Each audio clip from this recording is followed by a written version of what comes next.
selamat hari Minggu untuk kita semua. Walaupun Jakarta dilanda banjir, kita tetap beribadah ya. Karena tempat ini tidak banjir memang, kalau banjir tutup juga kita ya.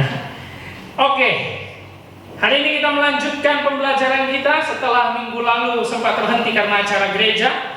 Kita hari ini akan belajar dari Markus pasal 1 ayat 35 sampai 39 ya.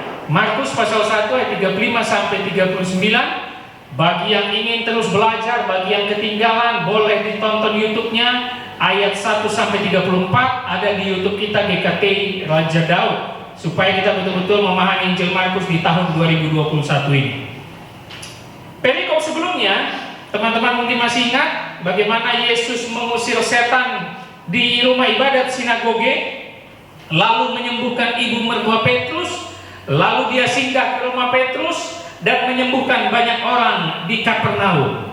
Itu semua dilakukannya untuk menunjukkan otoritas bahwa dia adalah Mesias yang memiliki kuasa mengajar, mengusir setan, dan mengadakan banyak mujizat. Otoritas inilah yang berbeda dengan ahli Taurat atau orang Farisi serta tabib-tabib atau dokter pada zaman kuno yang sering sekali menyembuhkan orang dengan memakai mantra, obat-obatan atau nama-nama dewa kuno. Ya. Hanya Yesus yang bisa melakukan itu semua, mengusir setan, melakukan mujizat, dan mengajar dengan penuh otoritas. Nah, hari ini kita akan masuk lebih dalam, khususnya terhubung dengan perikop sebelumnya 2 minggu lalu.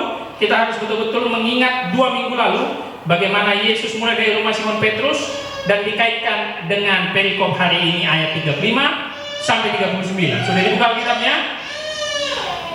Apa judul perikopnya? Yesus mengajar. Oke, saya ingin teman-teman menandakan juga di Alkitabnya. Kalau yang bawa handphone agak sulit, di Alkitab yang cetak dengan Injil yang paralel dengan kisah ini ada di Lukas 4 ayat 42 sampai 44. Betul ya? Kisah ini juga ditulis di Injil Lukas pasal 4 ayat 42 dan 44. Nanti kita lihat ada hubungan-hubungannya, oke? Sangat menarik ini kisah ini.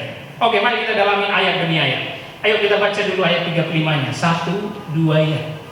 Pagi-pagi benar, waktu hari masih gelap, ia bangun dan pergi keluar. Ia pergi ke tempat yang sunyi dan berdoa di sana. Kalimat pertama yang kita lihat dulu. Pagi-pagi benar, waktu hari masih gelap, ia bangun dan pergi keluar. Hari apa ini? Perikop di atasnya hari apa? Kok minggu? Baru selesai sabat, baru nyembuhi. Berarti ini hari Minggu. Nah, itu pentingnya ya, lihat konteksnya ya. Perikopnya jalan terus, jangan ditinggalkan perikop-perikop sebelumnya. Ini hari Minggu, ya Minggu pagi. Karena sudah lewat Sabat, berarti Minggu. Hari pertama mereka bagi orang Yahudi. Masih gelap dan ia bangun keluar. Nah, menarik, kalau Lukas pasal 4 ayat 42 yang sama kisahnya, Lukas bilang siang. Loh, ini mana yang benar ya Pak Pendeta ya? Alkitab ini seringkali banyak salahnya kayaknya ya. Markus mencatatnya masih gelap pagi-pagi benar, Lukas mencatatnya ketika hari siang. Gimana kalian kalau ditanya itu? Ini Alkitab yang salah cetak atau gimana? Enggak ya, karena orang Yahudi itu sebenarnya mandang hari dan waktu itu sangat sempit. Bagi mereka kalau sudah memasuki hari baru, walaupun itu masih pagi ataupun gelap, karena mereka menghitung hari jam 6 sore matahari terbenam, jadi semua masuk pagi. Bagi mereka juga sudah siang, karena akan menuju sore. Karena pergantian waktu di Yahudi bukan jam 12 malam ya, jam 6 sore matahari terbenam. Nah, memang nggak ada jam. Pokoknya mereka melihat jam matahari terbenam, berarti hari sudah berganti. Bukan kayak kita jam 12 malam. Nah, itu kita perlu tahu. Ya, jadi pagi-pagi benar Yesus bangun duluan dibanding murid-muridnya di rumah Petrus. Dia pergi. Berarti dia pergi dari rumah Petrus. Kemana dia? Ke tempat sunyi dan berdoa di sana. Nah, teman-teman, garis bawahi tempat sunyi. Dalam terjemahan aslinya dan bahasa Inggrisnya, ini adalah padang gurun. Ngapain Yesus pergi ke padang gurun? Dia pergi keluar ke tempat sunyi. Dalam terjemahan aslinya tempat sunyi adalah padang gurun. Padahal kalau dari konteks geografi Kapernaum tidak ada padang gurun sama sekali. Lalu apa maksud tulisan Markus di sini? Yang pertama, mungkin ini menandakan bahwa Yesus pergi keluar ke tempat sunyi, betul-betul sepinya kayak padang gurun. Betul-betul sunyinya kayak padang gurun, gak ada siapa-siapa. Hanya dia yang ada. Tenang, sunyi, senyap. Tapi ada makna simbolis yang ingin digambarkan Markus, karena Markus sering sekali menghubungkan dengan perjanjian lama ya. Karena padang gurun identik dengan tempat perlindungan, tempat keselamatan yang diberikan Allah, tempat pembaruan bagi umat Israel. Padang gurun itu sangat melekat bagi diri orang Israel atau orang Yahudi. Kita tahu misalnya di kitab Keluaran. Sehingga Yesus betul-betul merenung, betul-betul ingin bersekutu dengan Bapa tanpa diganggu siapa-siapa. Sunyi senyap bagaikan padang gurun yang tidak ada kehidupan. Itu maksudnya ya. Sunyi senyap. Ngapain dia ke tempat sunyi? Berdoa. Ini luar biasa ya. Habis nyembuhin ratusan orang, sibuknya setengah mati di rumah Petrus, bangun pagi-pagi, bukannya capek badan pegelinu, tapi dia langsung berdoa. Waduh, kita yang pelayanan malam, besok lupa berdoa. Alasannya, capek kali aku pelayanan semalam. Yesus enggak. Walaupun capek dia nyembuhin orang, ngusir setan, bangun dia pagi-pagi benar, hanya untuk berdoa. Luar biasa. Teman-teman sudah rajin berdoa di sini? Belum ya? Kayaknya belum ya. Kalau doa kalau kepepet ya, kepepet kan besok ujian, Tuhan tolonglah biar bisa aku jawab ujianku ini ya kan, kepepet ya kan. Kalau ada maunya, kalau lagi sakit, aduh Tuhan kok sakit pula aku, Tuhan sembuhkan dalam nama Yesus, sembuh, amin, amin. Pokoknya kalau ada maunya aja baru berdoa, iya kan. Kalau nggak ada maunya kita lupakan Tuhan ya, begitu? Enggak ya, jangan ya. Nah, Injil Markus hanya mencatat Yesus berdoa 3 kali dari pasal 1 sampai pasal 16, hanya 3 kali. Satu di perikop ini. Nanti di pasal 6 setelah memberi makan 5.000 orang, dan yang terakhir paling terkenal di pasal 14 Taman Getsemani. Dan semua dilakukannya dalam keadaan sunyi dan gelap. Nah itu dia.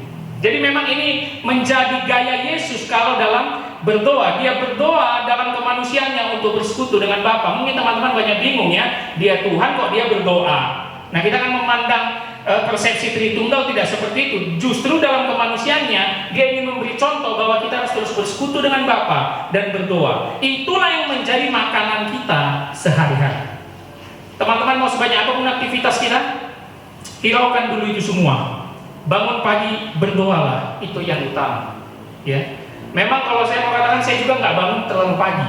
Banyak orang bilang kalau mau berdoa itu jam 4 pagi, jam 3 pagi. Aku enggak sih. Enggak juga kayak gitu. Tapi yang pasti bangun pagi yang kita lakukan berdoa. Saya baca buku Martin Luther, menarik sekali kata-kata Martin Luther ya. Kenal kan Martin Luther? Ini penjompongan sana rumahnya, ya dekat sini kok. Dia bilang gini, aku punya banyak kesibukan yang padat dalam hari ini, dan kesibukanku yang paling awal adalah 3 jam berdoa setelah aku bangun. Alamak, ngeri kali. Aku waktu baca bukunya itu, ini benar nggak? Kenapa? Kita 5 menit aja susah kali kan berdoa. Dia 3 jam. Kurang kerjaan si Martin Luther ini. Memang gak ada kerjaan kali ya. Kalau kita kan banyak pelayanan ya. So sibuk kita ini ya kan. Ada kerja di kantoran juga kan. Martin Luther bilang kesibukanku paling awal dalam 1 hari ini 3 jam berdoa. Mungkin kita kalau disuruh 10 menit aja bingung ya mau minta apa lagi ya. Ada pepatah atau kata-kata alright labor. Itu pepatah atau bukan ya? Alright lah Bora, artinya berdoa dan lebih banyak bekerjanya atau berdoanya? Gitu tuh, itu pepatah dunia kayak gitu tuh. Hanya pelengkap aja berdoanya itu. Tapi yang fokus duit, bukan berdoanya. Teman-teman, berdoa adalah senjata kita untuk memulai hari yang baru. Membaca Alkitab penting, tapi tanpa berdoa semuanya sia-sia. Mau meminta kepada Tuhan, maka kita harus berdoa. Mau tahu jawaban doamu? Dari Alkitab. Makanya kalau rajin berdoa nggak baca Alkitab, sia-sia. Kalau rajin baca Alkitab nggak berdoa, sia-sia. Jawaban Tuhan semua ada di Alkitab, karena itu adalah suaranya. Makanya kita harus rajin berdoa, rajin baca Alkitab. Dan di dalam doa kurangi minta. Ini kita udah tertanam stigma bahwa berdoa itu minta. Kalaupun minta jangan materi dunia lah, minta kekuatan untuk menghadapi pergumulan, minta kekuatan kok sampai sekarang aku nggak dikasih jodoh, ya gitu ya. Jangan langsung minta Tuhan berikan aku jodoh, jangan minta terus, minta kekuatan, minta kesabaran, itu paling penting. Banyaklah di dalam doa untuk melakukan ketaatan, jangan minta. Dengarkan kalimat kontroversial dari saya, dengarkan ini. Doa itu tidak punya kuasa sama sekali. Bingung kalian ya? Mungkin kalian di gereja sering dengar doa punya kuasa ya. Kalau aku bilang doa itu nggak punya kuasa. Doa itu tidak punya kuasa. Kenapa? Mana mungkin doa kita mengubah keputusan Allah. Allah sudah menetapkan segala sesuatunya dari awal sampai sekarang. Doa kita nggak akan bisa mengubah keputusan Dia. Lalu kenapa Pak Pendeta kita harus berdoa? Karena saya percaya kepada kekuatan Allah, bukan kepada kekuatan doa. Karena saya percaya kepada Allah yang maha, maka saya berdoa. Artinya apa? Saya bergantung pada Dia. Bukan karena doa saya supaya Tuhan kabulkan. Memang kewajiban saya untuk berdoa, untuk melakukan kehendak. Jadi jangan kebanyakan minta supaya kehendak kita yang jadi. Janganlah kehendak Tuhan yang jadi. Selain jangan banyak minta, jangan juga ngotot. Kita sering sekali ngotot, khususnya dalam mendoakan kesembuhan ya. Dalam nama Yesus pasti sembuh. Aku pernah berantem sama rekan pelayanan aku dulu di STT. Ya. Dia memang pendoa yang luar biasa. Kalau doain orang sakit, kami pergi gitu, dia berdoa dalam nama Yesus oleh bilur-bilurnya, Bapak pasti sembuh. Senggol. Kalau nggak sembuh gimana? Enggak. Dalam nama Yesus pasti sembuh. Ini kan ngotot. Ya maksa. Seharusnya koma. Kalaupun nggak sembuh, Bapak cepat-cepat ketemu Tuhan. Kan enak ya. Tapi kita segan ngomong gitu ya. Masa pendeta ini doakan aku mati nih kayaknya kan? Kita segan ngomong gitu. Kenapa? Mindset kita hanya Tuhan itu bisa menyembuhkan, Tuhan itu punya kuasa, Tuhan pasti beri mujizat. Jangan. Doa itu nggak bisa ngotot karena yang terjadi adalah kehendak dari Dia. Makanya harus berdoa seperti Yesus ya. Kita lihat ada masalah di ayat 36. Yuk kita baca sama-sama yuk ayat 36. 1, 2 ya. Tetapi Simon dan kawan-kawannya, ini dia, Simon dan murid lain, Yakobus, Yohanes, Andreas. Ini kayak kita nih, telat bangun. Simon bangun masih kucek-kucek mata. Ih, hilang Yesus. Mana Yesus? Mana Yesus? Panik dia. Kenapa panik? Ayo. Konteks. Kenapa panik? Mau buru-buru cari Yesus. Sudah banyak yang ngantri depan pintu. Seluruh penduduk Kapernaum udah datang minta mujizat, minta kesembuhan. Udah ketok-ketok pintu rumah Petrus. Petrus bangun kau, mana yang namanya Yesus yang bisa buat mujizat itu, yang bisa ngusir setan. Tolong panggil dia. Paniklah Simon dan murid-murid lain. Perhatikan kalimatnya sekali lagi. Tetapi Simon dan kawan-kawannya menyusul dia. Guys, boleh kata menyusul. Ini penting. Dalam terjemahan aslinya kata dioko itu bahasa Yunani-nya. Kenapa ini harus penting saya katakan? Karena dalam bahasa Yunani-nya kata dioko menyusul ini memiliki makna negatif, memiliki makna yang jelek. Tahu nggak dalam bahasa Inggrisnya bisa diartikan apa? Searching bisa mencari. Ada hunted, tahu hunted? Memburu. Jadi betul-betul Simon Petrus dan murid-murid bangun hanya untuk mencari Yesus dengan niat yang jelek, memburu Yesus, mencari Dia hanya untuk melakukan mujizat. Inilah bukti bahwa Petrus tidak paham pekerjaan Mesias di dalam dunia ini. Dia pikir Yesus itu sebagai Mesias hanya untuk menyembuhkan orang, hanya untuk mengusir setan. Jadi dia buru-buru bersama Yohanes, Andreas dan Yakobus untuk mencari Yesus dengan niat negatif. Teman-teman, kita harus perlu tahu kebutuhan mendasar manusia bukan sembuh dari sakit. Kebutuhan dasar manusia adalah diselamatkan dari dosa. Itu yang paling penting. Bukan kanker yang serius, bukan sakit jantung yang serius, bukan kena corona yang serius. Berdosa itu paling serius. Makanya sekali kita kalau khotbah Natal gampang kali ngucapin Yohanes 3:16 karena begitu besar kasih Allah Bapa dan. Tapi kita nggak tahu maknanya bahwa Dia turun untuk menyelesaikan dosa. Jadi jangan lagi pandang yang serius, dosa yang paling serius. Petrus dan kawan-kawan tidak memahami itu. Buru-buru dia menyusul, ingin niat negatif supaya Yesus balik ke rumahnya dan melakukan mujizat. Itu kata menyusul. Kita lihat lebih dalam ayat 37. Yuk kita baca ayat 37. 1, 2 ya. Waktu menemukan Dia, mereka berkata, semua orang mencari Engkau. Kalau tadi garis bawahi kata menyusul, sekarang garis bawahi kata mencari. ZTO, pakai Z.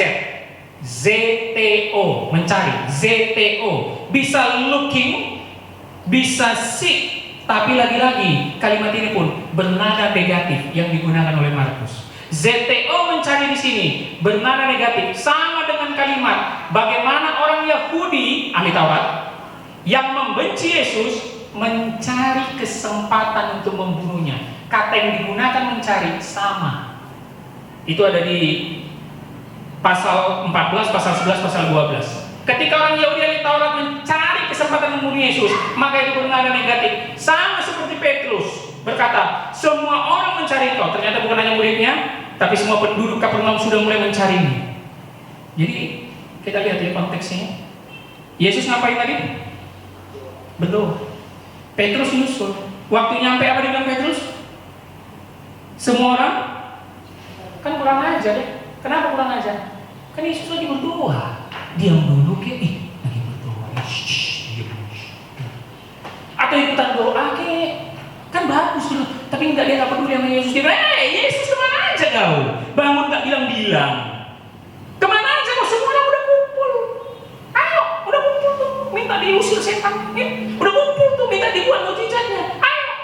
Nah ini sama seperti perikop kita 2 minggu lalu. Semua orang getol sekali kalau hanya mencari berkat, kesembuhan, dan mujizat. Kalian tahu barang paling langka di gereja apa? Zaman sekarang Alkitab.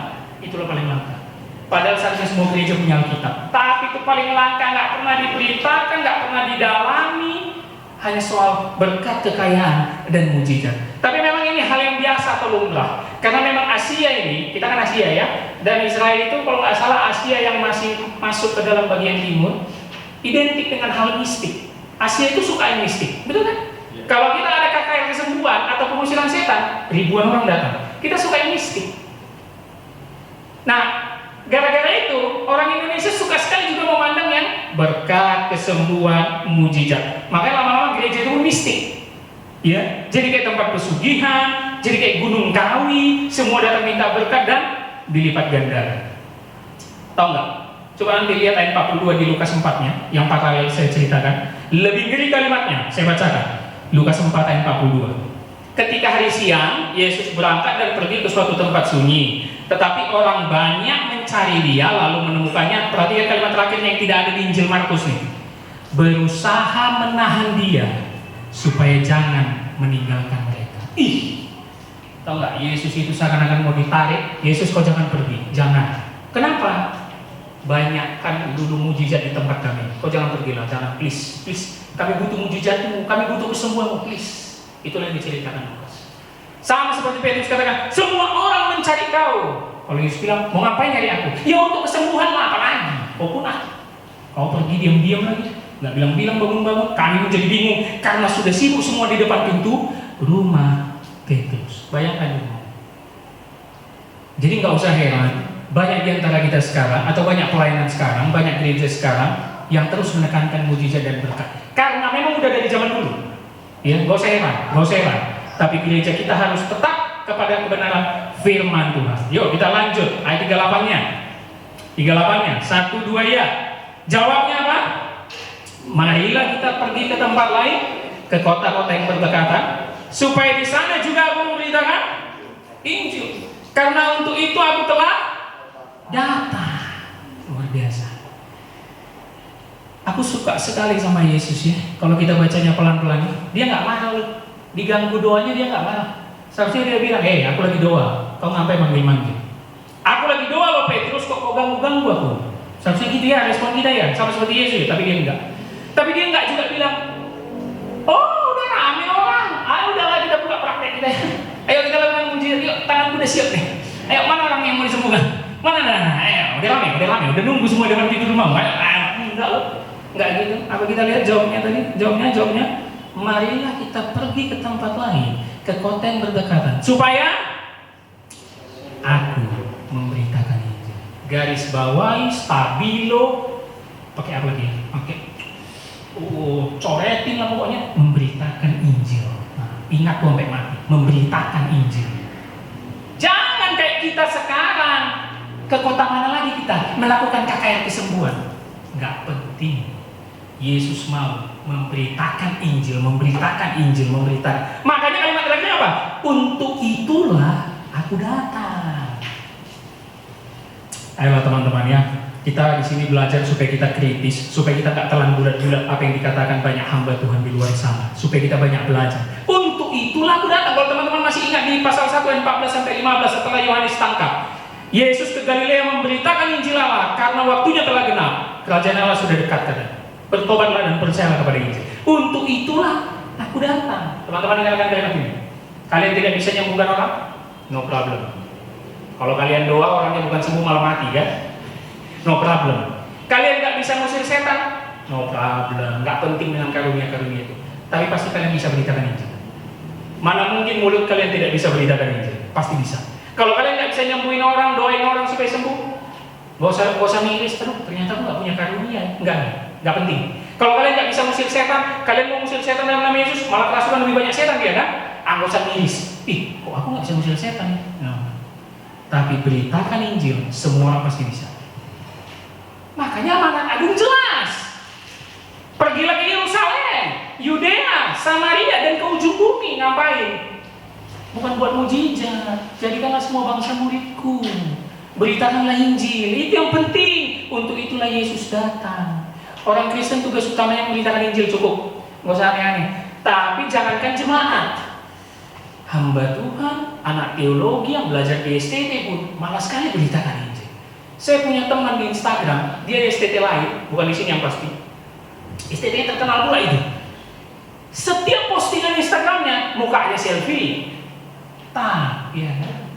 Jalan-jalan ke NTT, Sumba. Maafin yang ada orang-orang NTT Sumba karena mantap tempatnya ya kan? Nah, jalan ke sana. Aku no problem ya. Sekali-sekali memang kan keren Sumba itu NTT. Wah, di postingnya pakai video, oke lah. Tapi itu muluk dia berdiri di batu karangnya udah besar. Ya.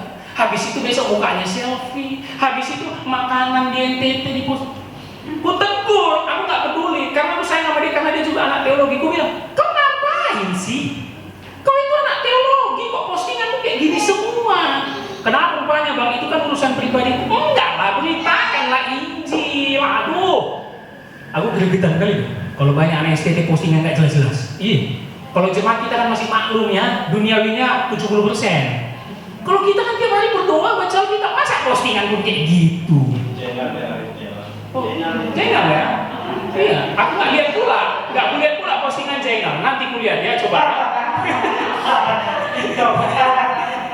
Sekali-sekali kan no problem. Ya selfie itu bagus, sekali-sekali bagus. Tapi kalau keseringan bahaya lah, ya kan? Janganlah, beritakanlah Injil. Ini si Romi ini sering kali dimarahin. Ini pun malas sih di posting ini di Instagram ini. Ah, bang, nanti aku dipikir rohani kali, dibilang pendeta. Lo nggak apa-apa. Kita hidup dari perkataan firman Tuhan, bukan dari mulut orang lain. Amin. Amin ya.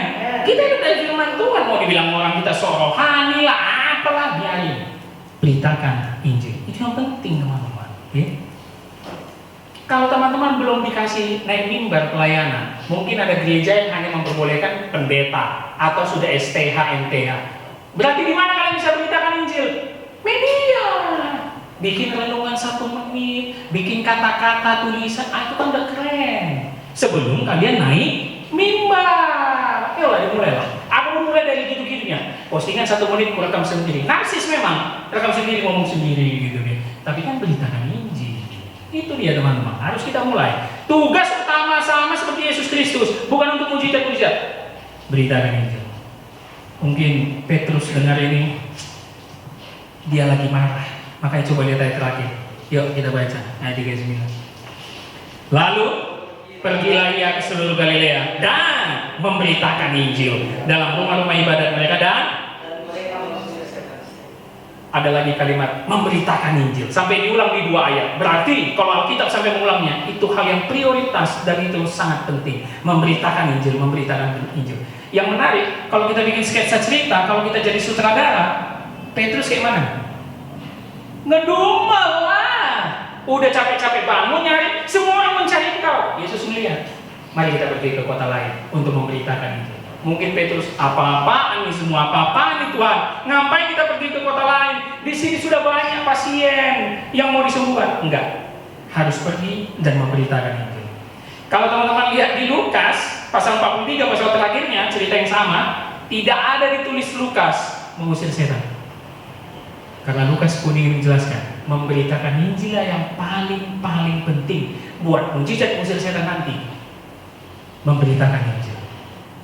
Yesus kembali ke sinagoge, dia berkhotbah lagi, memberitakan Injil dan mengusir setan. Kita teringat dengan perikop Belumnya ya, mirip ya.